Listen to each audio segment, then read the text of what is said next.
Sir पर potty करते हो। नहीं नहीं, हम लोगों को क्षमा कर दो नागिन। सिमुलतुली के जंगल में टूना और टुनिया नाम के दो पंछी रहते थे। 2-3 दिन से लगातार बारिश होने की वजह से उन दोनों की घर टूट गई। बड़ी मुश्किल से भी उन दोनों वहाँ पर ही रहते हैं। बारिश रुक जाने के बाद टुनिया टुन्ना को कहती है, सुनो टुन्ना, हमारी घर तो पूरी तरह से टूट गई है। इस छोटी पेड़ में घोंसला बनाना ही हमारी गलती था। एकदम ठीक टुन्ना, अगर बड़े पेड़ में हम लोग घोंसला बनाते तो ऐसा नहीं होता। तुम्हारा तो अंडा देने का वक्त भी आ चुका है। चलो हम लोग सोनाझुरी जंगल में वो जो बड़ा सा पेड़ है वहाँ पे घोंसला बनाएंगे। इसके बाद टुनिया और टुन्ना सोनाझुरी जंगल में चली जाती है और वहाँ जाके वो घोंसला बनाते हैं। उस पेड़ पे थी एक नागिन। वो नागिन उन दोनों को घर बनाते हुए देखती है और बहुत गुस्सा होते हैं और मन ही मन कहती है, अच्छा ये बात है। इस पेड़ में जहाँ मैं रहती हूँ वहाँ पर कोई आने की हिम्मत नहीं करता। वहाँ पर तुम लोग घोंसला बना के रहोगी। मैं तुम लोगों को रहने नहीं दूंगी। मैं इससे पहले बहुत पक्षियों की घोंसला तोड़ दिए थे। मेरे इस पेड़ में मैं किसी को रहने नहीं देती और तुम लोगों को भी नहीं दूंगी। उन दोनों मिलकर सारा दिन घोंसला बनाया। अगले दिन सुबह टुन्ना ने कहा, देखो तुम्हारा तो अंडा देने का समय भी हो गया है और हम लोगों का घोंसला भी तैयार हो गया है। सचमुच इतना सुंदर घोंसला होगा मैं नहीं सोची थी। मैं तो बहुत खुश हूँ और यहाँ पर शांति से हम लोग रह पाएंगे, तूफान होने के बाद भी। नागिन उन दोनों की बातें सुन रहे थे और मन ही मन कहते हैं, रुक, तुम लोगों को मजा चखाती हूँ। बहुत मजा आ रही है ना? देखती हूँ तुम लोग कैसे यहाँ पर रहते हो। मैं तो तुम लोगों को नहीं रहने दूंगी। उस पेड़ की चारों तरफ बहुत ही साफ सुथरा था, लेकिन वो पंछियाँ पॉटी करना शुरू कर देती है। वो जगह भी बहुत गंदी हो गई। अगले दिन सुबह नागिन ने उस गंदी जगह को देखकर कही, छी छी छी छी छी छी, मेरा प्रिय पेड़ को ये लोग कितना गंदा कर दिया है। छी, आसपास क्या कर रखा है। पूरी रात ये लोग पॉटी करके गंदा कर दिया है। रोज ऐसे ही चलता रहा तो मैं ही यहाँ पर रह नहीं पाऊंगी। उसी दिन सुबह टुन्ना ने कहा, तुम्हारा तो अंडा देने का समय हो गया है। कुछ खाने का इंतजाम तो करना पड़ेगा। ये तो हमारे लिए नया जगह है और यहाँ पे खाने का कुछ दिख भी नहीं रहा है। चलो थोड़ा दूर जाके कुछ खाने का ले आए हम लोग। ये कह के वो दोनों जब खाना ढूंढने के लिए जाती है तब वो नागिन जाके जोर जोर से मार मार के उन दोनों के घर को तोड़ देती है और कहती है, देख अब कैसे लगती है। तुम लोग आके देखोगे तुम लोगों का घोंसला और नहीं है। अब देखती हूँ तुम लोग कैसे यहाँ पर रहोगे, कैसे यहाँ पर अंडे दोगे। ये जगह तो पूरी गंदा कर दिया है पॉटी कर करके। उधर उन दोनों ने खाना ढूंढने के लिए इधर उधर घूमते हुए नदी के किनारे जाकर बैठी।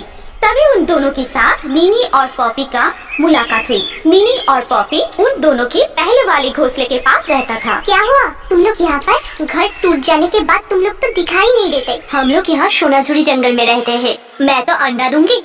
अंडा देने के बाद तो एक अच्छा घर चाहिए ना, इसीलिए यहाँ पर एक बड़ा सा पेड़ में घोंसला किया है। तुम लोग एक दिन आओ, सब एक साथ मिलकर मजा करेंगे। तू पहले अंडे दे, उसके अंदर से बच्चा निकल आए, उसके बाद एक दिन तुम्हारे बच्चे को देखने जाऊंगा। ढेर सारे शुभकामनाएं। अच्छा ठीक है, तुम लोग वही करो। चलो टुनिया, अब हम लोग घर वापस जाए।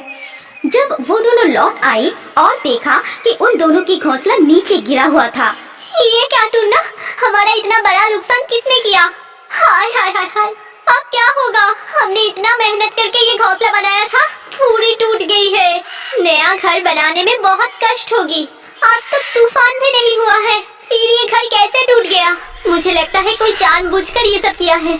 अच्छा टुनिया, तुम इतना सोच क्यों रही हो? देखो जो होना था वो हो गया। अंडा देने के लिए अभी भी 2-3 दिन बाकी है। घोंसला नहीं बनेगा तो फिर तुम अंडा कैसे दोगी? चलो फिर से थोड़ा मेहनत करके एक घोंसला बनाते हैं। इसके बाद वो दोनों फिर से घर बनाने में लग गई और नागिन सब देख रही थी और मन ही मन कहा, ये तो बहुत जिद्दी पक्षी है। मैंने घोंसला तोड़ दिया, फिर भी तुम लोग इस पेड़ में ही घोंसला बना रहे हो। चलो टुनिया, हम लोग और थोड़ा मजबूत लकड़ी वकड़ी पेड़ वेड़ जुगाड़ करते हैं, जिससे कोई भी ये घोंसला आसानी से तोड़ ना पाए। फिर वो दोनों निकल पड़ती है घास और पत्तियां लाने के लिए। फिर नागिन आ गई थी उन लोगों के घर तोड़ने के लिए। ठीक उसी वक्त टूना और टूनी भी आ जाती है।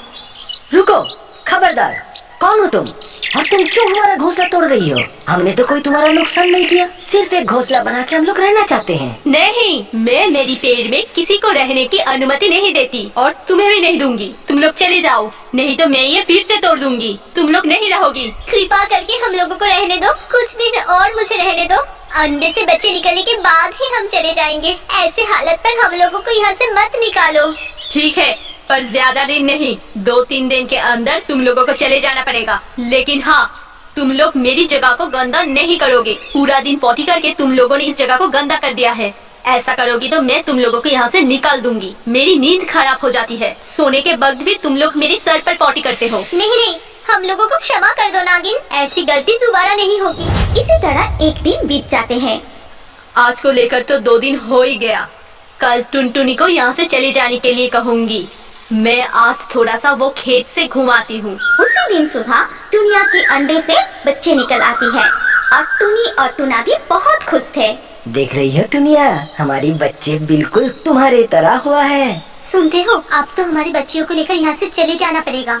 एक बात तो हमने सोचा ही नहीं, बच्चियों तो अभी अभी अंडे से निकली है, अभी तो वो लोग उड़ भी नहीं पाएगा। अभी हम लोग कैसे घोंसला छोड़ के जाएंगे? तुम सही बात बोली हो। चलो हम लोग नागिन के पास जाते हैं। नागिन, नागिन, अंदर हो क्या?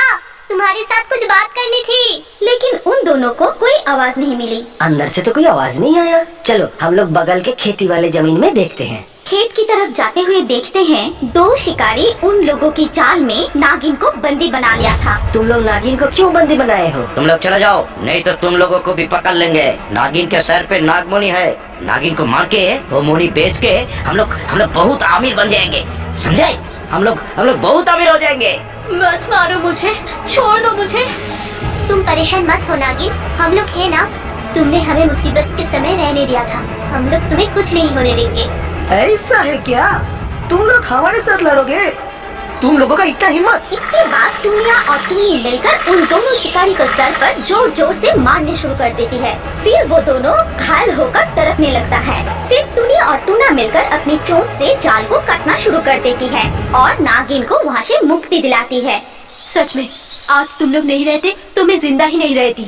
मैंने तुम लोगों के साथ गलत किया। तुम लोगों को कहीं जाने की जरूरत नहीं है। तुम लोग मेरी घोंसले में ही रहो। हम लोग एक साथ मिलजुल के रहेंगे। सचमुच हमारी परेशानी दूर हुई। ये देखो नागिन, हमारी बच्ची। सुनो, तुम लोगों को एक बात बताती हूँ। तुम लोगों की बच्ची बहुत खूबसूरत है। इन लोगों को अच्छे से देखभाल करना। मेरे पास और एक जादुई नागमणि है जो मैंने किसी को नहीं बताया। उस नागमणि को जो खाना बताओगे वो खाना तुम्हारे सामने ला देगी। उसके बाद नागिन जाकर वो मोनी उन दोनों के हाथ में सौंप देती है और वो सब मिलकर बहुत खुशी से आनंद के साथ रहने लगती है। हमारी कहानी यहाँ पर खत्म होती है। अगर आपको ये कहानी पसंद आई तो इस वीडियो पे लाइक जरूर करना। अगर आपके पास कोई पसंदीदा कहानी हो तो कमेंट करके बताएं। सबसे अच्छा कहानी चुन के हम ऐसे ही कार्टून बनाएंगे। और अभी हमारे अगले वीडियो देखने के लिए स्क्रीन के ऊपर इस वीडियो पर क्लिक कीजिए और रियो बर्ड्स के और भी वीडियो